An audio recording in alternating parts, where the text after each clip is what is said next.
Dining table पर घर के सारे मर्द बैठे खाने का इंतजार कर रहे होते हैं और जल्दबाजी में पूजा खाना लेकर आती है। अरे बहू, खाना लाने में इतना समय लगता है क्या? भाभी, खाना देने से पहले मेरी प्रोटीन शेक बनाकर तो ले आओ, और मुझे आज सैंडविच बनाकर दे दो। अपने ससुर को खाना देकर पूजा रसोई में जाती है और जल्दी से प्रोटीन शेक बनाने लगती है और एक बार फिर बाहर से आवाज आती है, अरे चारों माँ बेटी बहू सास रसोई में ही रहोगी या कोई यहाँ भी खड़ा होकर खाना देगा? बहू क्या करती है तू? छोड़, प्रोटीन शेक और सैंडविच काजल बनाकर देगी। सास के कहने पर पूजा अपना घूंघट संभालते हुए बाहर जाती है और गर्मा गर्म रोटी पर घी लगाकर अपने ससुर को देने लगती है, जिस वजह से उसके सिर का पल्लू पीछे हो जाता है और विनोद खांसते हुए आशा को बुलाता है। आशा, आशा, अरे कहाँ हो? बाहर तो आओ, जरा बहू को वो अपना पल्लू संभाल के रखे। बताओ जरा, इस घर की औरतों से सर पर पल्लू नहीं रखा जाता, बिना पल्लू के काम करना है इन्हें। बहू तू अपना जाकर पल्लू संभाल, खाना मैं दे दूंगी।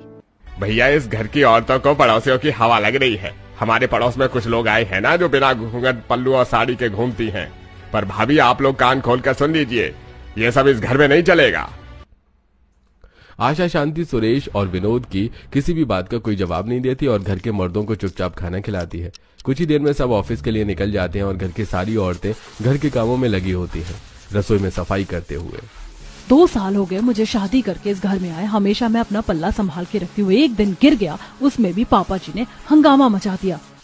भाभी, आप तो यहाँ बस पिछले 2 सालों से हैं, मैं तो बचपन से ही यहीं पली हूँ। आपको पता है कितनी मुश्किल से मैंने स्कूल कॉलेज पास किया। रोज पापा या भैया मुझे लेने या छोड़ने के लिए जाते थे, और आज भी देखो सब मॉडर्न फैशनेबल कपड़े पहनते हैं और मैं हूँ जो बहन जी की तरह सूट पहनकर माँ के साथ ही बाहर जाती हूँ।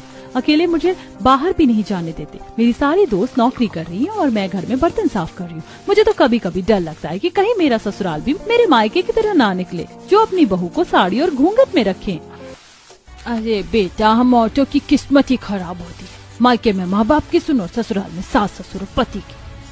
बुढ़िया खुद तो स्वर्ग से धार गई, पर अपने बेटों के दिमाग में कचरा भर गई।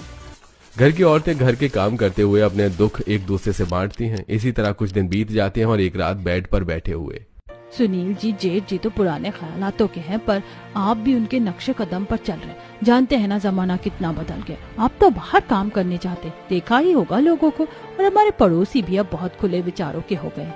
शकुंतला की जो बहू है वो तो मॉडर्न कपड़े पहनती है। मॉडर्न कपड़े ना सही, पर हम अपनी बहू बेटी को उनकी मर्जी के अनुसार कपड़े पहनने की इजाजत तो दे ही सकते हैं। दुनिया गलत रास्ते पर चल रही है तो क्या तुम भी गलत रास्ते पर चलोगी? हाँ, शकुंतला की तो